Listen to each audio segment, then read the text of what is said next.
You learned the geometry of silence before you learned your own name. You learned to fold your feelings into smaller and smaller shapes until they fit in the pocket of a school blazer you never wanted to wear. You learned to make your footsteps on the stairs sound like apologies.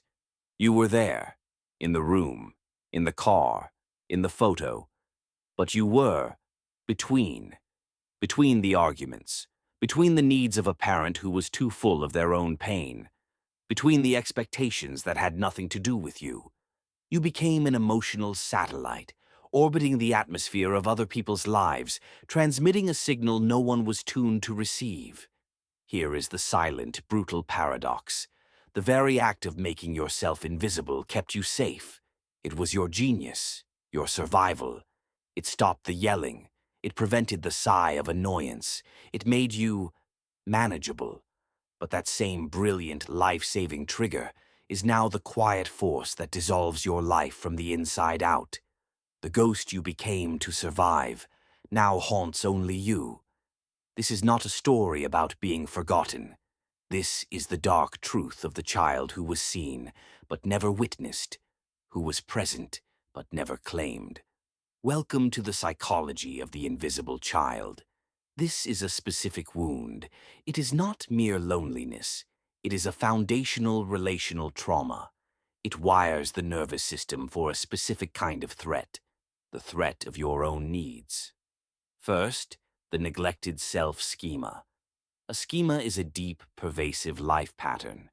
This one forms when a child's core emotional needs for attunement, validation, and protection go unmet. The child doesn't learn, "I am loved." They learn, "My needs are a problem." The self is not built, it is negotiated away. Second, attachment theory, the avoidant anxious paradox. You may have heard of avoidant or anxious attachment. The invisible child often becomes a fusion of both. Fearful, avoidant. They ache for connection, anxious, but are terrified that if they are truly seen, they will be rejected or overwhelmed, avoidant. So they live in the lobby of relationships, never checking in. Third, nervous system, imprint, dorsal vagal collapse. Beyond fight or flight, there is freeze and fawn. The nervous system, finding no safe outlet, learns to conserve energy by shutting down. This isn't laziness. It is a biological state of conservation. It's the collapse response. Paired with the fawn response, the urgent, preemptive pleasing of others to disarm threat, it creates a devastating loop. Collapse internally, perform externally. Your identity becomes a mirroring mechanism. Your self-worth becomes tied to your utility. Your emotional world becomes a secret library no one is given the card to enter. You don't develop a personality. You develop a repertoire, a series of roles that make you digestible, useful, harmless. The original self, the one with preferences, aversions, wild joys, messy anger, that self went into a form of witness protection. And you, even you, have forgotten the password. The cost of this is an invisible grief. It is mourning a self that never got to live. It's a funeral for a ghost. The poet Rilke wrote, "Perhaps all the dragons in our lives are princesses who are only waiting to see us act, just once, with beauty and courage." But what if you were taught the dragon was you, that your very breath was smoke that would stain the walls? This is a profound existential tension. Nietzsche saw it. One must still have chaos in oneself to be able to give birth to a dancing star. But you were conditioned to fear your own chaos. So you put a lid on the cosmos inside you. The tension is between the immense, unexpressed potential within and the crushing, learned smallness you perform without.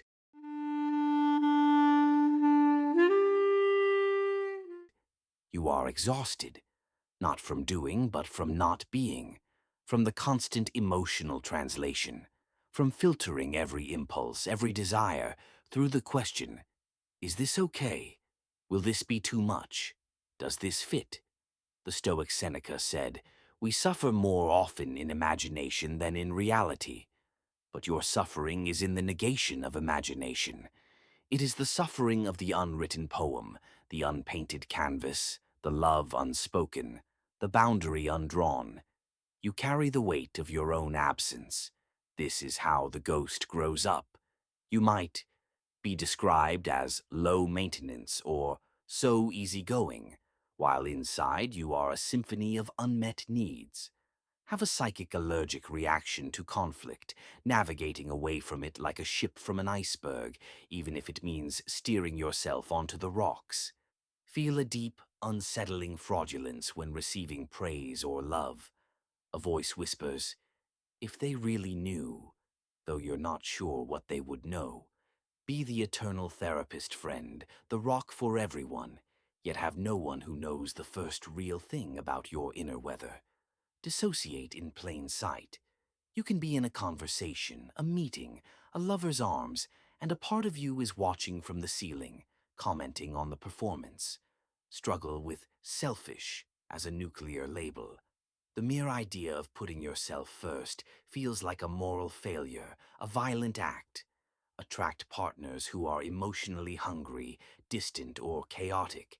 People who will instinctively place you in the familiar role of background, supporter, stabilizer. Experience rage or sorrow that seems to come out of nowhere. It's the exiled self pounding on the glass from the basement of your psyche. Unlearning begins with the most radical act, self-witnessing. Not fixing, not judging, witnessing. It starts when you catch yourself in the act of vanishing. I just said sorry for having an opinion. I just laughed to deflect a sincere question about me. I just spent an hour researching what movie they might want to see and never asked myself what I wanted. See it. Note it. Say to yourself, there it is, the old geometry, the folding. Healing is not about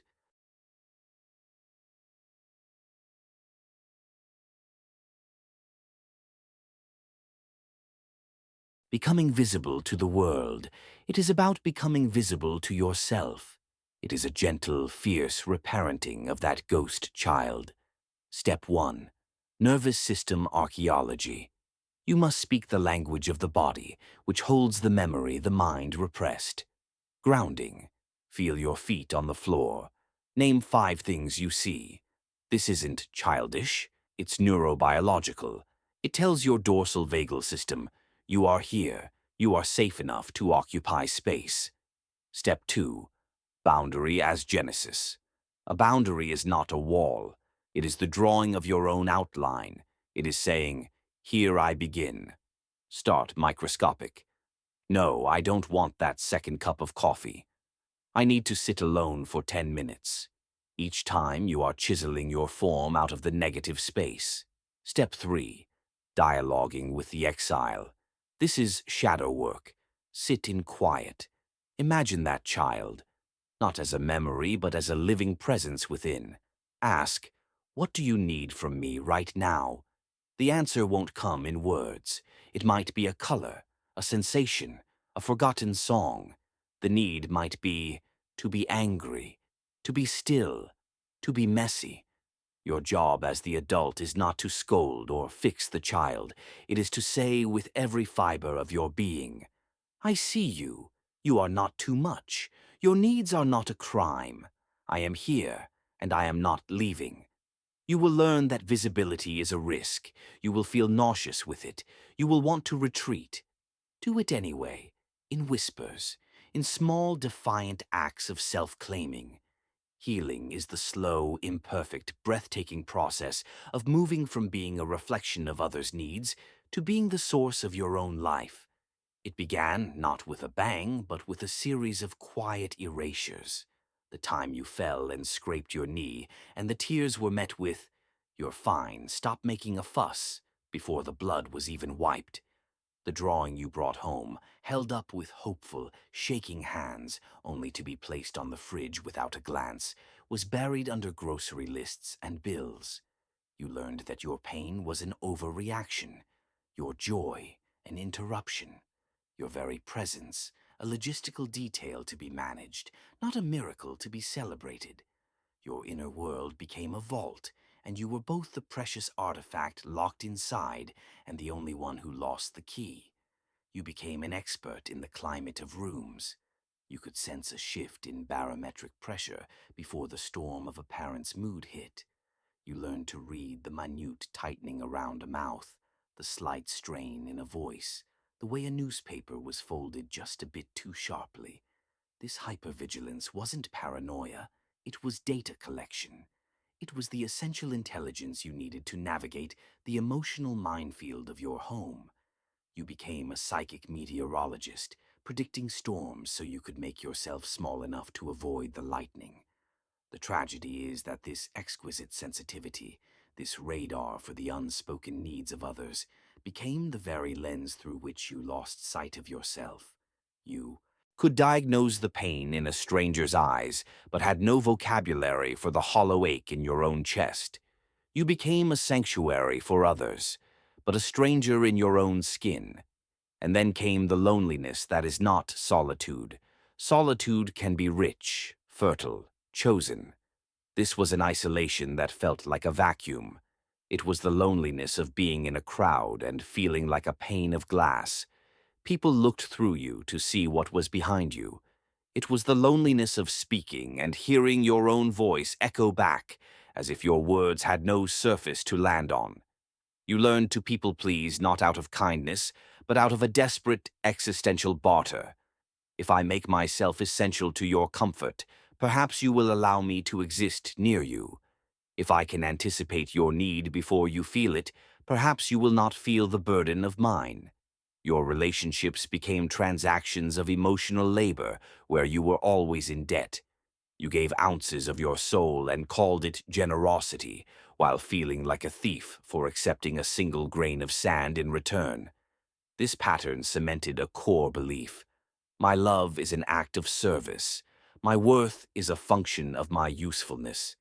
To need is to be needy, and to be needy is to be repulsive. The body keeps the score, they say, and your body scored in whispers. It registered the neglect not as a drama, but as a slow, cold drought. Perhaps it showed up as a chronic low-grade fatigue that coffee couldn't touch, a tiredness of the soul leaching into the muscles. Perhaps as a mysterious pain, a back that always ached, a perpetually uneasy stomach, a jaw clenched so tight it sang with tension. These were not phantom pains. They were the somatic cries of a self that was not allowed to have a voice. Your nervous system, stuck in that dorsal vagal freeze, was conserving energy for a threat that was always present, the threat of being a burden. So it dampened your vitality. It muted your desires.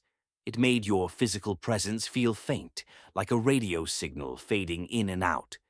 You might forget to eat, not out of disregard, but because the signal of hunger was quieter than the signal to be unobtrusive. You might startle easily, because a part of you was always braced for the emotional slap that never came as a slap, but as a sigh, a turned back, a forgotten promise. In adulthood, this architecture of invisibility becomes the silent blueprint for your life. You choose careers where you are the power behind the throne, the brilliant assistant, the tireless researcher, the one who makes the magic happen while someone else takes the bow. You are allergic to the spotlight, not out of humility, but out of a deep-seated terror that to be seen is to be judged, and to be judged is to be found fundamentally lacking. In love, you are the steady one, the understanding one. You attract partners who are projects because fixing them gives you a purpose and ensures the focus is never on your own broken parts. Or you attract narcissists who are thrilled to find a person so expertly trained to reflect their own glory and ask for nothing. You become the keeper of the peace, the diffuser of bombs, the absorber of tension. Your home is not a place where you relax. It is a diplomatic headquarters where you constantly manage the emotional equilibrium of everyone around you. Your own moods are a secret, contraband item you must hide. A bad day is a shameful indulgence. Anger is a luxury you cannot afford, so it curdles into resentment or turns inward and becomes a silent, corrosive depression. There is a particular agony in receiving love when you are wired this way. A compliment doesn't land. It hovers in the air, suspicious. You mentally scan for the manipulative intent. What do they want from me? A gift feels like a debt incurred. An act of kindness feels like a test you are bound to fail. Your mind becomes a courtroom where love is the defendant and you are the prosecutor, relentlessly cross-examining its motives until it confesses to being a fraud. You push love away with a quiet, relentless competence, then lay awake at night, aching from the loneliness you have meticulously engineered. This is the cruelest trick of the invisible wound. It convinces you that you are unworthy of the very connection you are starving for, and then it gives you the tools to expertly sabotage it. The spiritual cost is perhaps the deepest. You lose faith not in God, but in your own soul. That inner spark the daemon the Greeks spoke of, the unique essence you were born with. It feels like a rumor, a myth. You look for yourself in the reflections of other people's eyes, in your achievements, in your roles, mother, employee, friend, partner, and you see a competent ghost, a well-organized emptiness. You might achieve great things, but the victory feels hollow because it wasn't you who won it. It was the persona, the repertoire, the ghost performing yet another impressive trick. A midlife crisis for you is not about buying a fast car. It's about a sudden, terrifying confrontation with the question, if I am not what I do for others, then who or what am I? And the answer that comes back is a howling silence. But, this is not where your story ends. This wound, though profound, is not a life sentence. It is a fracture, and a fracture is where the light can begin to enter. The journey back to yourself is not about building a new you. It is about the courageous, patient archaeology of finding the original one. It begins with a simple revolutionary shift from autopilot to witness. You must become the curious, compassionate anthropologist of your own life. Start by noticing the moments of vanishing. They happen 100 times a day. You are asked, "Where do you want to eat?" and your mind instantly scans the preferences of the person asking. Stop, just for a second. Let the question hang. Feel the panic, the void, the urge to deflect. That void is the map. That discomfort is the territory of your lost self. Don't answer right away. Say, "Let me think for a moment." In that moment, you have just declared a tiny sovereignty. The work is in the reclamation of nuance. Your emotional world has been in black and white, good, quiet, helpful, invisible, or bad, needy, loud, demanding. You must reintroduce color. Start with the body, the faithful record keeper. Practice checking in. What do I feel in my body right now? Is there tension? Where? What does that tension want to say? Is it anger that you've called anxiety? Is it grief that you've called tiredness? Place a hand on your own heart, on your own belly. It will feel absurd at first. Do it anyway. This is the literal reparenting touch you never received. You are saying to your own physiology, "I am here, I am attending. You matter." The concept of no must be rehabilitated from a destructive weapon into a sacred tool of self-definition. You will begin with no's, so small they are almost imperceptible. "No, I don't want to watch that show tonight." "No, I can't take on that extra task." You will feel a seismic shock wave of guilt. Your body will scream that you have committed a terrible crime. Sit with the tremor. Do not rush to fix it, to explain, to over-apologize. Let the guilt be a weather system that passes through you. On the other side is a strange, new feeling. Integrity. You have chosen your own preference over someone else's potential disappointment. You have drawn a line in the sand of your soul. That line is the beginning of your shape. You must also court your own anger. For the invisible child, anger is the most exiled emotion of all. It is power. It is a boundary. It is the roar of a self that says, I exist, and I will not be treated this way. Your anger has likely been turned inward, where it festers as depression, or leaks out as passive-aggressive comments, or somatic illness. You must learn to listen to its signal. Anger is not about rage. It is a profound message that says, a boundary has been crossed, a need has been neglected, a value has been violated. When you feel that hot spark, don't dismiss it. Don't spiritualize it away. Get curious.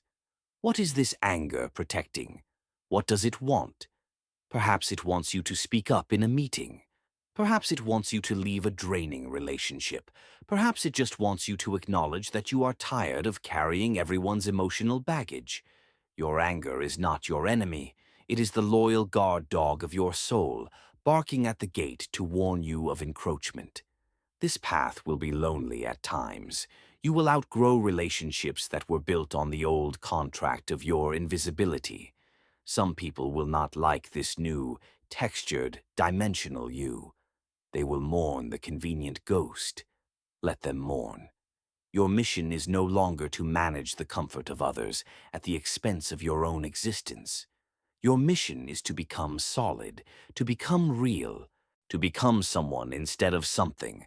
You will find new guides, not saviors, but fellow travelers who see you, not for what you can do for them, but for the strange, beautiful, imperfect human you are becoming. You will learn that love is not a payment for services rendered, but a free exchange between two whole beings. And one day you will have a moment. You will be standing in your kitchen or walking down a street, and you will make a choice, a small, simple choice about what you want. And you will realize there was no internal committee meeting, no scanning of another person's face for approval. You just knew. And in that moment, you will feel a quiet, solid click inside, like a key turning in a lock that has been rusted shut for decades. It won't be fireworks. It will be more profound than that. It will be the feeling of coming home to a home you built with your own hands, from the inside out. You will look in the mirror and instead of seeing a reflection of what you think you should be, you will meet a gaze. A familiar, weary, kind, and fiercely present gaze. You will recognize yourself. Not the persona, not the ghost, not the repertoire. You. The Jungian analyst James Hollis said, "The greatest burden we must carry is the unlived life." You have carried that burden long enough.